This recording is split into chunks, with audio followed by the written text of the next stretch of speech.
Hi friends, welcome to Bingo pink channel. இன்றைக்கி பரதநாட்டிய dance ட்ரெஸ்ஸை எப்படி வாஷ் பண்ணுறது அப்படிங்கிறதான் பார்க்க போகிறோம். இந்த ட்ரெஸ் வந்து கனிஷ்காவுக்கு சலங்க பூஜை அப்போ எடுத்தது. இந்த ட்ரெஸ் எடுத்து ஒரு 2 இயர்ஸ் ஆகிடுச்சு. இந்த ட்ரெஸ் வந்து பார்த்திங்கன்னா பட்டு தான், பட் ஒரிஜினல் பட்டு கிடையாதுங்க. இந்த ட்ரெஸ்ஸை ஒரு 6லேருந்து ஒரு 7 தடவை கனிஷ்கா வந்து டான்ஸ் ப்ரோக்ராம் அப்போ போட்டிருப்பா. இந்த ட்ரெஸ்ஸில் இந்த கழுத்துக்கிட்டெல்லாம் வந்து பார்த்திங்கன்னா நம்ம போடுற மேக்கப்ஸ் எல்லாம் வேர்வையோடு கலந்து அப்படியே வந்து பார்த்திங்கன்னா ஒட்டி இருக்குது. குழந்தைங்க பரதநாட்டியம் கற்றுக்கிறப்போ ஓனாக நம்மக்கிட்ட ட்ரெஸ் இல்லாதப்போ ஹையர் பண்ணி தான் நம்ம ட்ரெஸ் எடுப்போம். அந்த மாதிரி ஹையர் பண்ணி வாங்குகிற ட்ரெஸ்லலாம் கூட பார்த்திங்கன்னா இந்த லிப்ஸ்டிக்கு, அல்ட்டா இது போலலாம் ஒட்டி இருக்கும். அடுத்ததாக இந்த கையில் வந்து பார்த்திங்கன்னா இந்த வேர்வை வந்து தண்ணி பட்டு பட்டு கலரே வந்து பார்த்திங்கன்னா அங்கே ஃபேடாக இருக்குது.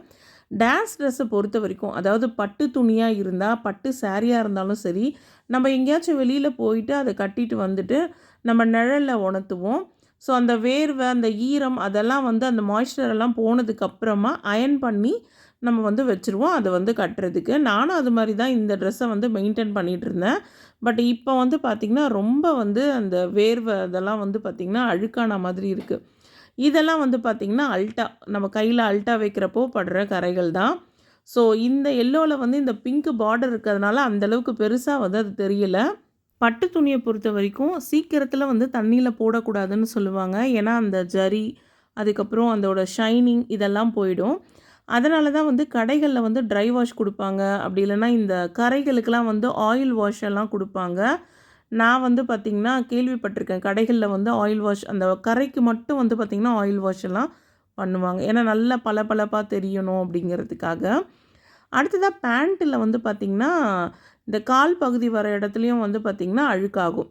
ஏன்னா தரையில் வந்து இருக்கிற அழுக்கெல்லாம் கண்டிப்பாக வந்து பார்த்திங்கன்னா பட்டு நல்லா வந்து கரை வந்து படும்.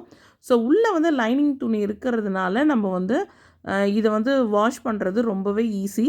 நான் வந்து பார்த்திங்கன்னா எப்போவுமே சிம்பிளாக இந்த மெத்தட் தாங்க ஃபாலோ பண்ணுவேன். இது நிறைய பேருக்கு தெரிஞ்சிருக்கும், தெரியாதவங்களுக்கு இது ரொம்பவே யூஸ்ஃபுல்லாக இருக்கும். ஃபர்ஸ்ட் வந்து பார்த்திங்கன்னா உங்ககிட்ட இருக்கிற ஏதாவது ஒரு ஷாம்பு எடுத்துக்கோங்க. நான் வந்து இன்றைக்கி கிளினிக் ப்ளஸ் ஷாம்பு தான் வந்து யூஸ் பண்ணுறேங்க. அடுத்ததாக ஒரு 1/4 பக்கெட் அளவுக்கு மட்டும் நான் தண்ணி வந்து இதில் ஊற்றிக்கிறேங்க. இந்த தண்ணியில் வந்து பார்த்திங்கன்னா நம்ம ட்ரெஸ்ஸை வந்து போட்டு ஊற வைக்க போகிறதெல்லாம் இல்லை. எங்கெல்லாம் அழுக்கு இருக்கோ அந்த இடத்த மட்டும் கையால் கசக்கி அப்படியே ஒரு 2-3 டைம் வந்து நம்ம டிப் பண்ணி இதிலேருந்து எடுத்துகிற போகிறோம். இதில் ஊற வைக்க போகிறதில்ல. ஊற வச்சா அந்த கரையெல்லாம் வந்து பார்த்திங்கன்னா சுருங்கிடும். அதனால் இதை வந்து ஊற வைக்க போகிறதே இல்லை. ஜஸ்ட்டு ஷாம்பில் போட்டு டக்குன்னு வாஷ் பண்ணி நம்ம வந்து அப்படியே எடுத்துகிற போகிறோங்க. நான் வந்து ஃபர்ஸ்ட் வந்து போடுற ட்ரெஸ் வந்து பார்த்திங்கன்னா இந்த கரை வரும் பார்த்திங்களா, அதை மட்டும் நான் வந்து போடுறேன். ஏன்னா இது வந்து பார்த்திங்கன்னா டக்குன்னு போட்டு நம்ம உடனே எடுத்துடலாம். ஏன்னா இதில் வந்து அந்த மடிப்பெல்லாம் இருக்குது பார்த்திங்களா, அதெல்லாம் வந்து ரொம்ப நேரம் ஊறக்கூடாது. அதனால் டக்குன்னு வந்து இதை போட்டு ஒரு அலசி எடுத்து ஒரு பாத்திரத்தில் வச்சுறேன். அடுத்ததாக வந்து பேண்ட்டு போடுறேன். பேண்ட்டில் வந்து அந்தளவுக்கு அழுக்கு இல்லை, கால் பகுதியில் மட்டும்தான் அழுக்கு இருக்குது. அதனால் அதை கையால் வந்து நல்லா தேய்ச்சி விட்டுடுறேன். ஷாம்புவுமே வந்து பார்த்திங்கன்னா நம்ம நிறைய யூஸ் பண்ணக்கூடாது. சும்மா லைட்டாக வந்து போட்டால் போதுமானதாக இருக்கும். அதனால தான் ஒரு 4-5 ட்ராப் மட்டும் நான் போட்டேன். அதுலேயே பார்த்திங்கன்னா இந்த அளவுக்கு வந்து உங்களுக்கு நுரை வந்திருக்கு. இந்த கால் பகுதியில் எங்கெல்லாம் அழுக்கு இருக்கோ அந்த இடத்துல மட்டும் நம்ம வந்து கையால் நல்லா கசக்கி விட்டு அப்படியே அலசி எடுத்துட வேண்டியதான். புழிய வேண்டியது இல்லை. ஒரு டைமும் நம்ம தண்ணியில் போட்டு எடுக்கிறப்போ புழியக்கூடாதுங்க. அப்படியே எடுத்து பாத்திரத்தில் வைங்க.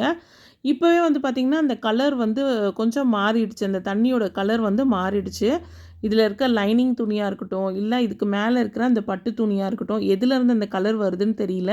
அதனால தான் நான் ரொம்ப நேரம் தண்ணியில் ஊற வைக்கக்கூடாதுன்னு சொன்னேன்.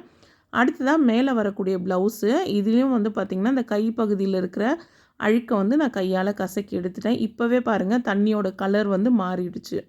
இந்த கலரில் வந்திருக்கு பாருங்கள். அதில் இருக்கிற பிங்க்கு, அந்த எல்லோ கலர் அது எல்லாமே சேர்ந்து தான் இந்த மாதிரி கலர் வந்திருக்கு. ஸோ இப்போ வந்து மறுபடியும் ஒரு ஃப்ரெஷ் வாட்டரில் வந்து நான் வந்து இதை அலசி எடுத்துக்கிறேங்க.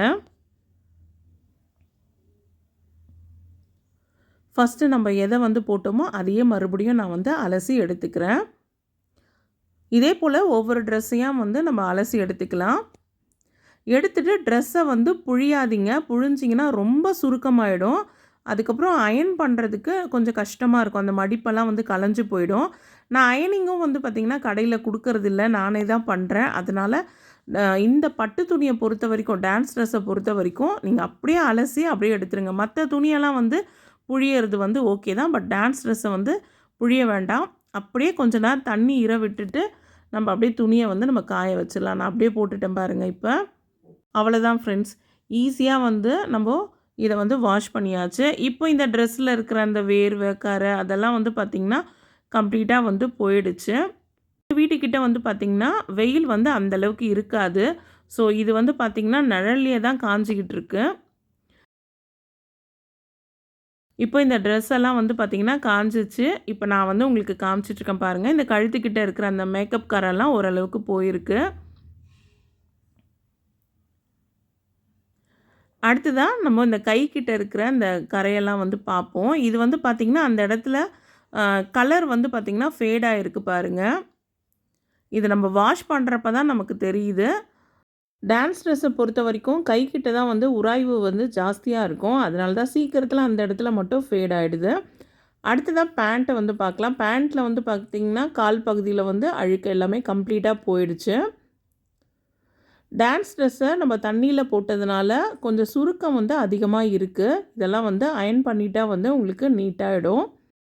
ஸோ அவ்வளோதான் ஃப்ரெண்ட்ஸ். ரொம்ப ஈஸியாக நம்ம வீட்லேயே வந்து டான்ஸ் ட்ரெஸ்ஸை வாஷ் பண்ணியாச்சு. இதோட இந்த வீடியோ முடியுது ஃப்ரெண்ட்ஸ். இந்த வீடியோ உங்கள் எல்லாருக்குமே பிடிச்சிருக்கோன்னு நினைக்கிறேன். இந்த வீடியோ பிடிச்சிருந்தா இந்த வீடியோக்கு ஒரு லைக் கொடுங்க. நீங்கள் இப்போ தான் ஃபஸ்ட் டைம் என் சேனலுக்கு வந்திருக்கீங்கன்னா மறக்காமல் பிங்கோ பிங்க் சேனலை சப்ஸ்கிரைப் பண்ணுங்கள். நெக்ஸ்ட் வீடியோவில் பார்க்கலாம் ஃப்ரெண்ட்ஸ்.